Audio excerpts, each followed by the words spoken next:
હરિઓમ। તો આજના વિડીયોની અંદર આપણે સાકરીય સોમવારની વાર્તા સાંભળીશું।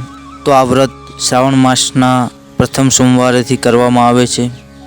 તે દિવસે સવારે વહેલા ઉઠી નાહી ધોઈ શંકર ભગવાનના નામનો દીવો કરવો અને પછી 100 ગ્રામ સાકર લઈ મહાદેવજીના મંદિરે જવું। પછી સાકરના 4 સરખા પાક કરવા અને આ વ્રતની કથા સાંભળવી। સાકરના 4 ભાગમાંથી આખો દિવસ ઉપવાસ કરવો અને પ્રસાદના રૂપમાં સાકરનો 1 ભાગ સવારે, 1 ભાગ બપોરે અને 1 ભાગ સાંજે ખાવો। ચોથો ભાગ પ્રસાદના રૂપમાં વહેંચી દેવો। સાકરીય સોમવારની વાર્તા છે। એક ગામ હતું। એ ગામની અંદર એક કોઢિયો બ્રાહ્મણ રહેતો હતો। એના આખા શરીરે સફેદ કોઢ નીકળેલો હતો, તો પણ એને પરણવાનું મન થતું હતું, પરંતુ આવા કોઢિયા બ્રાહ્મણને કોણ કન્યા આપે? તેથી તે એક મોટા પંડિતને પાસે ગયો। એ પંડિતને પૂછ્યું કે આ કોઢ મટાડવા માટે મારે શો ઉપાય કરવો? ત્યારે એ પંડિતે તેને 16 સોમવારનું વ્રત કરવાનું કહ્યું અને એણે કહ્યું કે તું આ વ્રત કરીશ તો તારો કોઢ મટી જાય। આ એક ઉપાય છે। કોઢિયા બ્રાહ્મણે 16 સોમવારનું વ્રત કર્યું। આ વ્રત પૂરું થતાં સાંજે એનો કોઢ મટી ગયો। એની કાયા કંચન જેવી થઈ ગઈ। એને તરત જ એ બ્રાહ્મણને એક કન્યા મળી અને એ કન્યા સાથે કોઢિયા બ્રાહ્મણના લગ્ન થઈ ગયા અને બ્રાહ્મણને બ્રાહ્મણની સુખ શાંતિ દિવસો વિતાવવા લાગ્યા। ત્યાં ધીમે ધીમે સમય પસાર થતો રહ્યો અને ચોમાસું આવ્યું। આ વર્ષે ચોમાસામાં ઘણો વરસાદ પડ્યો અને વરસાદના કારણે ગામમાં ઘણાના ઘરો પડી ગયા, ઘણા ઢોરો મરી ગયા, ખેતરોમાં ઊભેલો પાક પણ તણાઈ ગયો। આ વરસાદમાં બ્રાહ્મણનું ઘર પણ પડી ગયું હતું। ગામમાં કેટલાક લોકો અને મોટાભાગના ખેડૂતોની હાલત પણ ખરાબ થઈ ગઈ હતી, એટલે બ્રાહ્મણની આવક પણ બંધ થઈ ગઈ। છતાં એણે ગમે તેમ કરીને પોતાનું એક નાનકડું ઝૂંપડું બનાવ્યું અને ઝૂંપડાની માલિપા રહેવા માંડ્યું। પોતે સુખે દુઃખે દિવસો પસાર કરવા લાગ્યો। અંતે પરિસ્થિતિ વધારેથી વધારે ખરાબ થવા લાગી, એટલે એણે એની પત્નીને કહ્યું કે તું કહે તો હું બહારગામ કમાવા માટે જાઉં। એની પત્નીએ બ્રાહ્મણીએ કહ્યું, હા જાઓ ને, અહીં ભૂખ્યા ક્યાં સુધી બેસી રહેવું? એટલે કોઢિયો બ્રાહ્મણ છે બહારગામ કમાવા માટે ચાલી નીકળ્યો। રસ્તામાં એને એક સંત મહાત્મા મળ્યા। બ્રાહ્મણે સંત મહાત્માની ખૂબ સારી સેવા કરી, એટલે સંત મહાત્માએ ખુશ થઈને એને એક ચમત્કારિક ગુટિકા આપી અને કહ્યું કે આ ગુટિકા તું જેને કસીને પીવડાવે તો મરેલો માણસ પણ સજીવન થશે।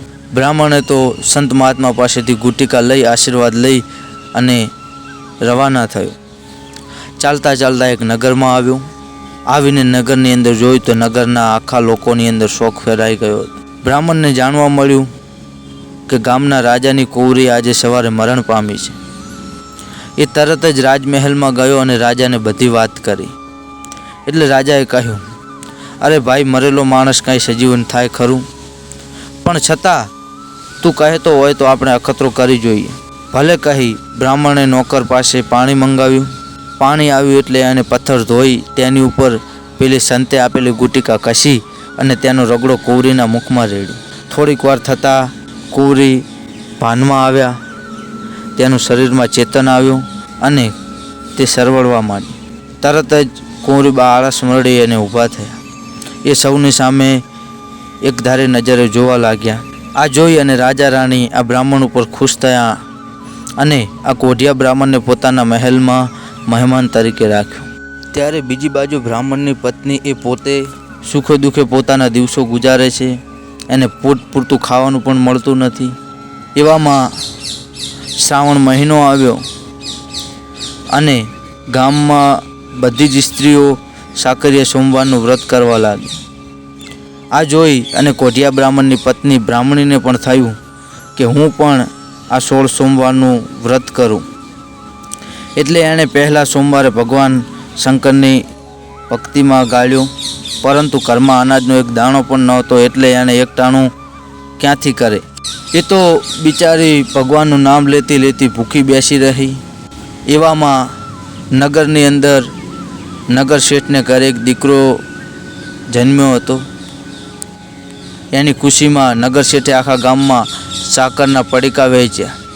એમાંનું એક પડીકું આ કોઢિયા બ્રાહ્મણની પત્ની એટલે બ્રાહ્મણી પાસે પણ આવ્યું.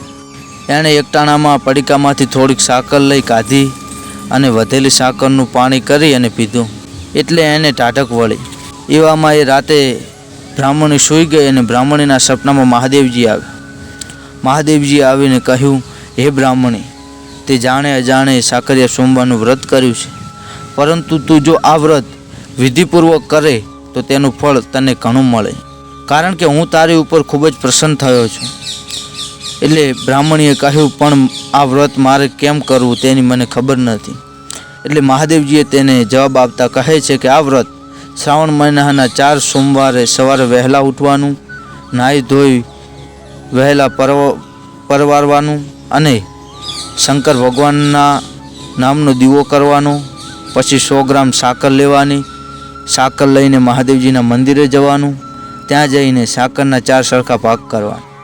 એમાંનો એક ભાગ મહાદેવજીને ચડાવવાનો, બીજો ભાગ રમતા બાળકને આપવાનો, ત્રીજો ભાગ પ્રસાદી તરીકે પોતે રાખવાનો અને ચોથો ભાગ નદી તળાવમાં પધરાવી દેવાનો. વળી તે દિવસે નકરોડો ઉપવાસ કરવાનો. જ્યારે તરસ લાગે ત્યારે સાકરનું પાણી પીવાનું. એ દિવસે મહાદેવજીની કથા સાંભળવાની અને સાંભળતી વખતે જય મહાદેવજી મુકારો ધરવાનો. પછી સાંજ પડે ત્યારે મહાદેવજીની પૂજા કરવાની. ત્યારબાદ તેની આરતી કરવાની અને રાત્રિએ જમીન ઉપર શેતરંજી પાથરી અને સૂઈ રહેવાનું. આ રીતે 16 સોમવાર સુધી વ્રત કરવાનું અને છેલ્લા સોમવારે વ્રત પૂરું થાય એટલે એની ઉજવણી કરવાની. ઉજવણીમાં સવાશેર ઘઉંનો લોટ લેવાનો, એમાં સવાશેર ગોળ નાખી બધું ભેગું કરવાનું. એના કુલ 4 લાડુ બનાવવાના. એમાંથી એક લાડુ મહાદેવજીને ધરવાનો, બીજો લાડુ બાળકને આપવાનો, ત્રીજો લાડુ પ્રસાદી તરીકે વહેંચી દેવાનો અને ચોથો લાડુ પોતાને માટે રાખવાનો. પણ રાત પડતા પહેલાં બધા જ લાડુની પ્રસાદીને વહેંચી દેવાની, કારણ બીજા દિવસે આ લાડુ વધવો ન જોઈએ. બ્રાહ્મણીએ તો સપનાની વાત યાદ રાખી અને 16 સોમવાર સુધી એણે તો વિધિપૂર્વક વ્રત કરવાનું ચાલુ કરી દીધું. 16 સોમવાર પૂરા થયા. એણે વ્રતનું ઉજવણું પણ કરી નાખ્યું. એને બીજે જ દિવસે પેલા રાજાએ બ્રાહ્મણને ભેટમાં જર ઝવેરાત આપ્યું. તે લઈને બ્રાહ્મણ પોતાને કેરાવવા માટે રવાના થયો. થોડાક જ દિવસોમાં બ્રાહ્મણ ઘણું ધન લઈ અને ઘેર આવી પહોંચ્યો. ઘેર આવ્યા પછી બ્રાહ્મણીએ એના પતિને સાકરિયા સોમવારના વ્રતની કથા કહી. આથી બંને જણા મહાદેવજીની ભક્તિ કરવા લાગ્યા અને બંનેની ઉપર મહાદેવજીની કૃપા ઉતરી. એમને બંનેને હવે કોઈ વાતનું દુઃખ નહોતું. એકાદ વર્ષમાં તો એમને ઘરે પારણું બંધાણું. શંકર ભગવાનને એમને સરસ મજાનો દીકરો આપ્યો. એમના જીવનમાં આનંદ છવાઈ ગયો. હે મહાદેવજી, તમે જેવા બ્રાહ્મણીને ફળ્યા તેવા વ્રત કરનાર સૌને ફળજો. હર હર મહાદેવ. હરિ ઓમ.